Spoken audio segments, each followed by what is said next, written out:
یہاں کچھ چھوڑا نہیں جاتا، افراد اور تفرید ہے۔ انہوں نے کہہ دیا علماء سے آ کر پوچھو گے تو گستاخی ہے، اور اہل الحدیث نے کہا علماء سے آ کر پوچھو۔ جب علماء اہل حدیث سے جب پوچھا جاتا ہے تو پھر پوچھنے والا پھر یہ نہیں دیکھتا کہ اس کا یہ تکریم کیا ہے، عزت کیا ہے، وقار کیا ہے، احترام کیا ہے، کیسے پوچھا ہے، کیسے نہیں پوچھنا، بس جو جی میں آیا، جو منہ میں آیا کہہ دیا، کوئی دے نہیں۔ ہاں پوچھنا چاہیے، اعمال کی اصلاح ہونی چاہیے، ہر بندہ اصلاح کا خواہ ہے اور ہونی بھی چاہیے۔ حضرات صحابہ کرام کا یہ مزاج تھا، اور وہ آئے، انہوں نے پوچھا تو آئیے پیارے پیغمبر علیہ الصلوۃ والسلام نے کیا فرمایا؟ فرمایا تعبد اللہ، بھائی اللہ کی عبادت کرنا، اس کی عبادت میں کسی کو شریک نہ ٹھہرانا، ایک۔ اس کے بعد دوسرا فرمایا وَتُقِیمُ الصَّلَاۃَ، بھائی نماز ادا کرنا۔ تیسری چیز بیان فرمائی وَتُؤْتِي الزَّکاۃَ، زکوٰۃ ادا کرنا۔ اور چوتھی چیز فرمائی وَتَصِلُ الرَّحِمَ، رشتہ داری کو جوڑنا، رشتہ داری کو توڑنا نہیں ہے۔ تھوڑی سی بات ہوئی بس ختم، میرا اس سے مرنا جینا ختم، خوشی غمی ختم۔ یاد رکھیے میرے بھائیوں، ماہ مبارک آنے والا ہے، اس ماہ مبارک کا استقبال نافرمانیوں سے نہیں، اس ماہ مبارک کا استقبال اللہ کی اطاعت میں کرنا ہے، پیارے پیغمبر علیہ الصلوۃ والسلام کی تابع داری کے ساتھ کرنا ہے۔ اس ماہ رمضان کا استقبال گناہوں کے ساتھ نہیں، نیکیوں کے ساتھ استقبال کرنا ہے۔ جو مہمان آتا ہے اس مہمان کی آپ جتنا اس کو پروٹوکول دو گے، نتیجہ کیا نکلے گا؟ وہ جب اور جگہ جائے گا وہ آپ کی خیر بھی ذکر کرے گا، آپ کی تعریف بھی کرے گا، تعریفی کلمات بھی کہے گا۔ یہ ماہ رمضان اللہ کا مہمان آ رہا ہے، اس مہمان کی تکریم کیجئے، اس کو اہلاً و سہلاً کہہ دیجئے، موسٹ ویلکم کہہ دیجئے۔ اس ماہ رمضان کا استقبال کس چیز سے کرنا ہے؟ صدقات سے کرنا ہے، خیرات سے کرنا ہے، نیکی سے کرنا ہے، صلہ رحمی سے کرنا ہے۔ اگر کسی سے جھگڑا ہے، دروازہ کھٹکھٹا کے جا کے اٹھا کے اس سے سلام کر کے مصافحہ کر کے اللہ کی رضا کے حصول کے لیے، جنت کے طلب کے لیے، جہنم سے بچنے کے لیے رو رو کے اس کے پاس جا کے کہو بھائی آ گیا ہوں تیرے پاس، قصوروار ہوں تب بھی، نہیں ہوں تب بھی، اپنے آپ کی اپنی غلطی کی تجھ سے معافی مانگنے کے لیے آ گیا ہوں، میرا قصور تو معاف کر دے۔ اگر تو مخلوق سے معافی مانگے گا وہ معاف کرے نہ کرے، تیرے معافی مانگنے پر رب تو راضی ہو جائے گا، رب تو راضی ہو جائے گا۔ فرمایا وَتَصِلُ الرَّحِمَ، برادری میں اختلاف، بھائیوں میں اختلاف، باپ بیٹے میں اختلاف، ساس بہو میں اختلاف، اور داماد اور سسر میں اختلاف، یہ سارے اختلاف اپنی جگہ پہ ماہ رمضان آئیں وسیع دسترخوان بھی بچھائے جائیں، ماہ رمضان آئیں افطار پارٹیاں بھی ہوں، ماہ رمضان آئیں سارے معاملات ہوں، لیکن اگر یہ صلہ رحمی والا معاملہ، ہاں جی یہ اختلاف اپنی جگہ پہ رہا، یہ بول چال، یہ جو سلسلہ ختم ہوا چاہتا ہوتا ہے، اگر یہ قائم رہا، دائم رہا، بحال رہا، ہم نے کہ جس سے لڑائی ہے لڑائی کو ختم نہ کیا، اختلاف ہے ختم نہ کیا، صلہ رحمی کو اگر قائم نہ کیا، اللہ کی قسم روزہ رکھو گے بیکار جائے گا، تلاوت کرو گے بیکار جائے گی، صدقہ کرو گے بیکار جائے گا۔ صحیح بخاری کی حدیث ہے، جذباتی بات نہیں۔ پیارے پیغمبر علیہ الصلوۃ والسلام ارشاد فرماتے ہیں جو بندہ 3 دن سے زیادہ اپنے کسی بھائی سے قطع کلامی کرے گا اور اس سے بول چال نہیں رکھے گا، اس سے بول چال کو اختیار نہیں کرے گا، پیارے پیغمبر علیہ الصلوۃ والسلام فرماتے ہیں جب تک کہ وہ ایک بھائی دوسرے بھائی سے جب تک سلو نہیں کرے گا، نہ اس کی نماز مقبول ہوگی نہ اس کی نیکی قبول ہوگی۔ آئیے رمضان کا استقبال ان نیکیوں کے ساتھ کیجئے، ٹائم ختم ہو گیا ہے۔ رمضان کا استقبال ان بھلائیوں کے ساتھ کیجئے، چھوڑ دیجئے میں کو، چھوڑ دیجئے اپنی میں کو، توڑ دیجئے۔ میں انسان نہیں کرتا، میں شیطان نے کی، اللہ نے اس کو دھتکار دیا، اللہ نے اس کو ہمیشہ کے لیے لعنتی قرار دے دیا۔ شیطان نے میں کو اختیار کیا اور اس نے یہی کہا خلقتنی من نار و خلقتہ من طین، میں آگ سے پیدا شدہ ہوں، یہ مٹی سے پیدا شدہ ہے، آگ اوپر کو جاتی ہے، مٹی پاؤں تلے روندی جاتی ہے، میں ہوں۔ اللہ نے میں کو پسند نہ کیا۔ ایک آنے والا آیا، دروازے پہ دستک دی، جی کون؟ جواب دیا میں۔ پیارے پیغمبر علیہ الصلوۃ والسلام نے بار بار آنا آنا آنا، یہ بار بار آپ نے یہ جملہ دہرایا، یہ لفظ دہرایا، یہ لفظ دہرا کر بتانا یہ چاہتے تھے کہ تم سے پوچھا ہے کون، تمہیں اپنا تعارف کرانا چاہیے تھا، تمہیں یہ نہیں کہنا چاہیے تھا کہ میں۔ یہ میں سے انسان میں فخر پیدا ہوتا ہے، میں سے انسان میں تکبر پیدا ہوتا ہے۔ بہرحال باتیں اور بھی بہت زیادہ تھیں جو آپ کے سامنے کرنی تھی، صرف میں نے آپ کے سامنے 2-3 حدیثیں بیان کی ہیں۔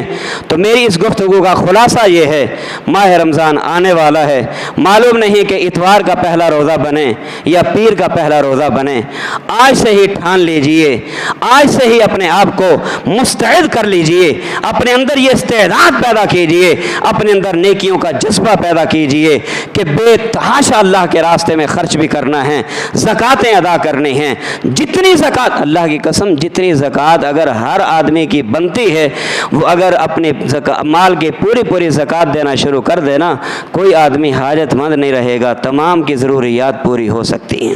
بعض لوگ کیا کرتے ہیں، وہ اس زکات کے پیسے کو دسترخوان لگا دیا، اب لوگ آ رہے ہیں، دسترخوان لگا ہوا ہے، ان کے روزے افطار کرائے جا رہے ہیں، ان کے روزے افطار کرائے جا رہے ہیں، اور فلاں کام اور فلاں کام، کسی نے سحری کھلا دی، کسی نے افطاری کرا دی، کسی نے کچھ کرا دیا۔ میرے بھائیوں، سحری کرانا الگ نیکی ہے، روزہ افطار کرانا الگ نیکی ہے، زکوٰۃ کا نکالنا یہ الگ فرضیت ہے، الگ واجبیت ہے، آپ اس کو ادا کیجئے۔ اور قرآن مجید نے زکوٰۃ کے 8 جو مصارف بیان کیے ہیں، ان مصارف میں جہاں مدارس بھی آتے ہیں، بیوہ بھی آتی ہیں، مخروض بھی آتے ہیں، اور اسی طرح جو ہے مسافر بھی آتے ہیں، اور جو قرضے میں پھنسا ہوا ہے وہ بھی آتا ہے، جو ہے مدارس کے طلبہ، یہ مدارس سارے اسی چیز کے اندر آتے ہیں۔ آپ خود کوشش کیجئے اپنے مال کی زکوٰۃ نکال کے اپنے ہاتھوں سے ہی، بجائے اس کے کہ لوگ مانگنے کے لیے آئیں، آپ خود چل کے وہاں دیں بھی، ان کی ضروریات کا بھی خیال کریں۔